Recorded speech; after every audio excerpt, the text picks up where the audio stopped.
down real quick. But anyways, man, just keep on recording. I'm going to go ahead and get a squeak one of these times. But anyways, welcome to the Training World program where you learn to live long, healthy, wealthy, and happy on a platform for experts share their stories of journey and success in fitness, finance, and mental health. We're sharing stories of courage, strength, and discipline. I'm your host, G Blood, and I got my man, my co-host, the better half, Markane Allen. What's up? What's up? What we got today, man? What's up, brother? We got a sister coming from VA, Shy Love. Don't get it twisted. How you doing, Shy? How you doing? Her name represent where we from, but she down in VA. And everybody asks me the same thing. People message me, "Are you in Chicago?" No. You from Chicago? No. Oh my God. No. Oh, you thought I was from Chicago? Yeah. Where you from? Oh no, I'm from Virginia. I'm from Richmond. Okay. Oh, so you moved to the Chi and then moved back? No, my name. You just adopted the Chi. My name starts with CHI. Oh, okay, gotcha. I'll tell you the rest of my name when we get off of here. But it starts with Chi. Okay, gotcha. So before we get started, I want you to tell us everything you do, because I want people to know like everything you do, so they can, tell them where to find you, where they can support everything you do, other than what we're discussing today. Today we're going to be discussing vaccines. For children, or with children, however we want to put it. But I want everyone to also know what you do as far as entrepreneurial. Okay. Well, I actually used to be a state employee for the state of Virginia for 15 years, and then I transitioned from that into cosmetology because I realized that I really like talking to people and, doing creative things and art type things. And I couldn't do that stuck in a cubicle. Okay. So that just wasn't fitting my personality. After 15 years, I just felt like a little slave, a little inmate in a cubicle. Like, seriously, they were bad. Like, that management was horrible. So yeah, I had to leave there, and then I did cosmetology for like 4 years until the pandemic hit. So once the pandemic hit, I decided that I was going to learn how to make candles because that was something I always wanted to do. So I started making candles. Then I just added on to different things from there. So candles. Then I started making like custom tumblers, like this one right here, whipped shea butter, t-shirts, hoodies, all kind of stuff. I designed business cards, logos. Man, we just gonna keep it real and just say how the pandemic just turned her into the ultimate hustler. That's exactly what it really did. So like I have like everything. I go and then I started doing the pop-ups and stuff. So I was making money doing pop-ups and then taking orders and selling them, blah blah blah. And what I really enjoy most now is like making flyers and business cards and helping other entrepreneurs establish their businesses because you probably, if you're on Facebook or Instagram, you'll see like last summer everybody was posting, I have my LLC, and then that's the only thing they did though. So then I would talk to them and I would say, did you get your federal ID number? Did you get your state tax ID number? Do you have insurance? And then they would be like, oh, no, because I actually started hosting pop-ups myself. Okay. And I hosted events on like city property. So in Richmond, we have a big park called Bird Park. So I was hosting an event there called Black Unity Day.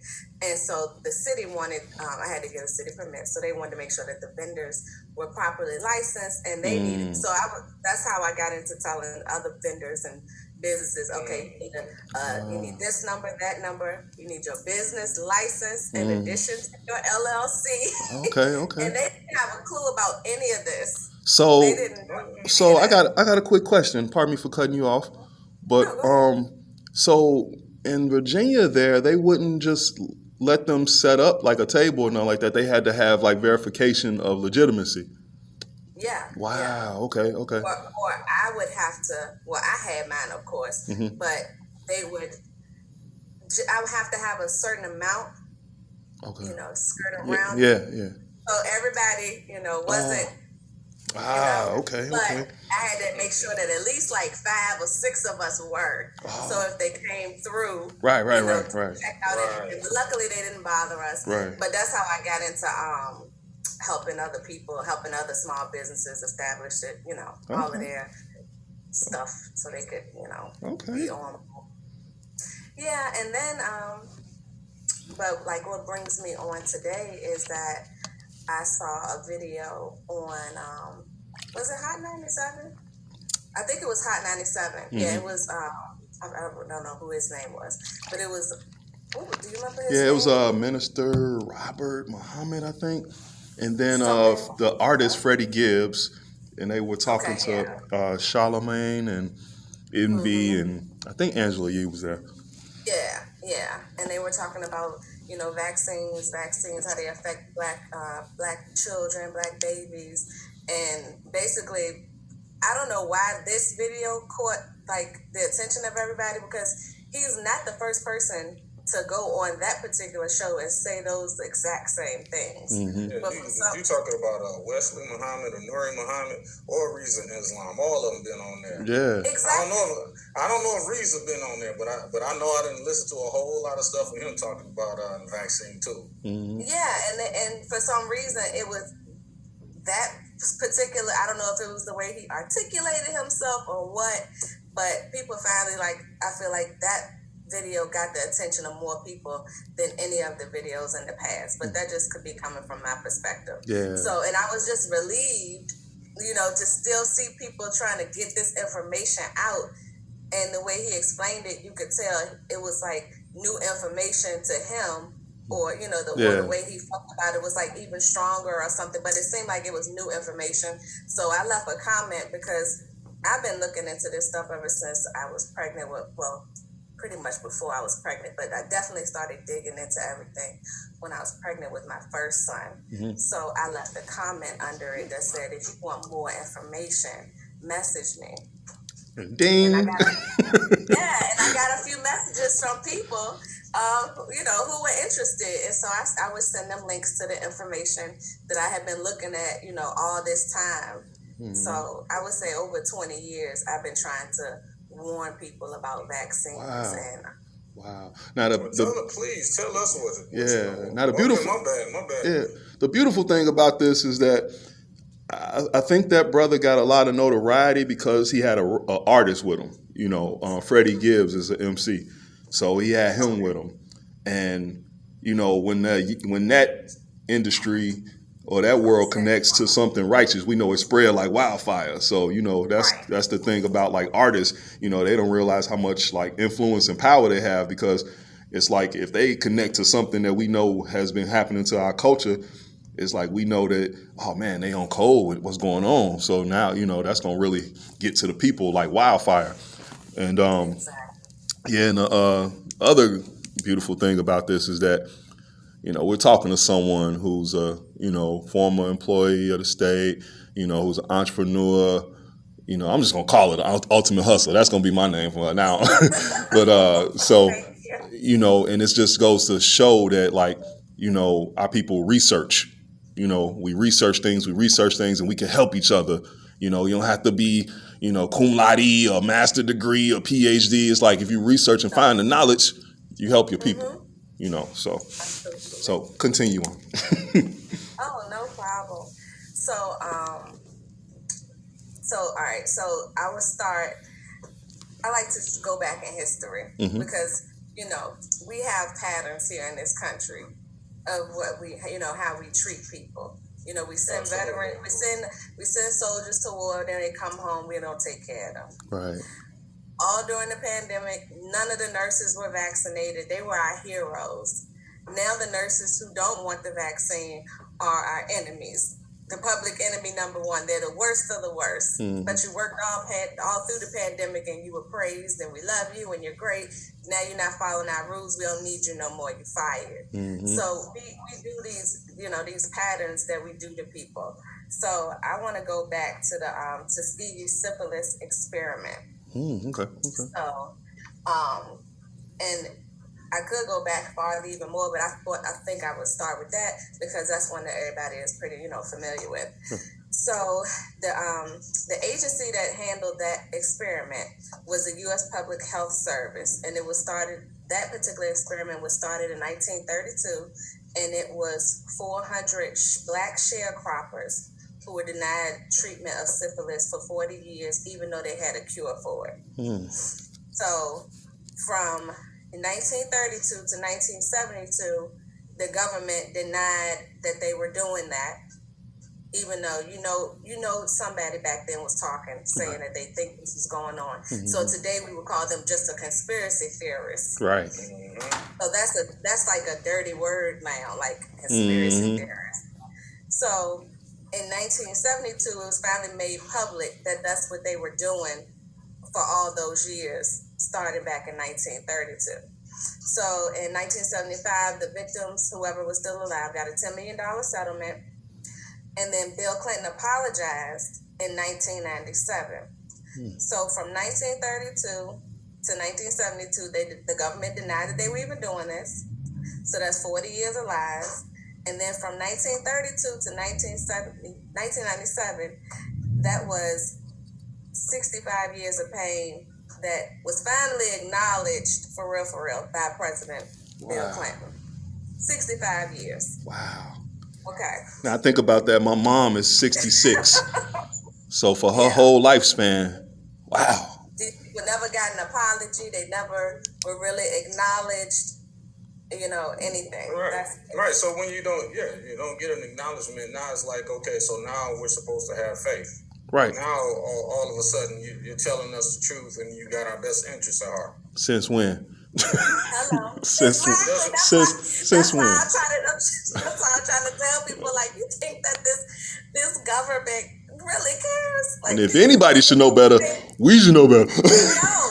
I'm like, and so that's why I'm like, do you know all the things they've done to us? And so then there was I always knew that they were doing experiments too across the different cities back then as well, spraying them. Oh yeah. With zinc cadmium sulfide particles. It was called, and I'm saying these names so people can look it up on their own. Don't take my word for it. It was called Operation Large Area Control, Operation LAC. It says the U.S. Army Chemical Corps operation. They sprayed zinc cadmium sulfide particles over the United States and Canada to test the range of biological weapons. And in September 1950, they sprayed it over San Francisco. March through April of 1952, they sprayed it over South Carolina and Georgia, called Operation Dew. In 1975, they sprayed it over the East Coast of Britain. 1957, that was 1957. 1953 to 1960, they sprayed it over to Minnesota, all through the mid-60s. In St. Louis, they sprayed it over in St. Louis, the 50s and the 60s. Now, in St. Louis, they actually sprayed it over the projects intentionally. So these other cities, it was just sprayed in the air by planes. In St. Louis, they put fans on top of the projects and used these big motors to spray it over the projects. The projects were called Pruitt-Igoe and schools. Wow. Yes, that was the 50s and the 60s. Wow. And they sprayed, the bacteria they sprayed was Bacillus globigii. And it's a pathogen, it's a bacteria. And then they also sprayed zinc cadmium sulfide, which is carcinogen, and carcinogens cause cancer. And the government finally admitted that they did that in 1994. Wow.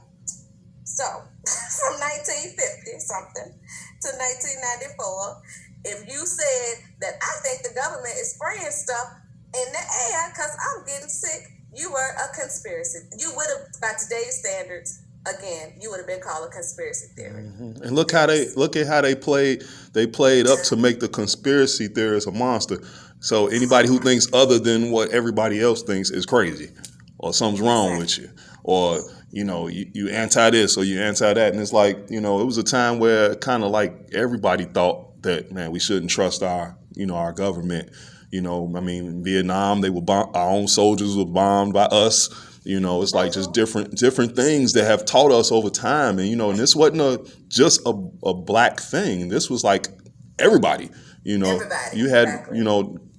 rural whites who were coming back from the military, like, I just don't trust the government, and then when it came to like, all those secrets about president, killing president, it's like people know, but now they've turned everybody against the person who speaks up for righteousness. So Absolutely. So let's see. In 1949, the scientists sprayed bacteria into the air conditioners at the Pentagon. So they did.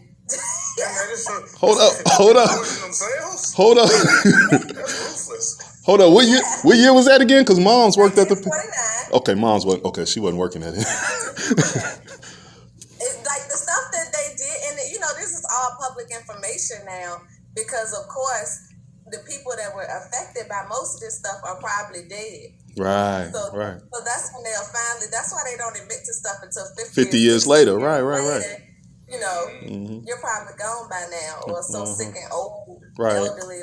And the younger generation don't care, like.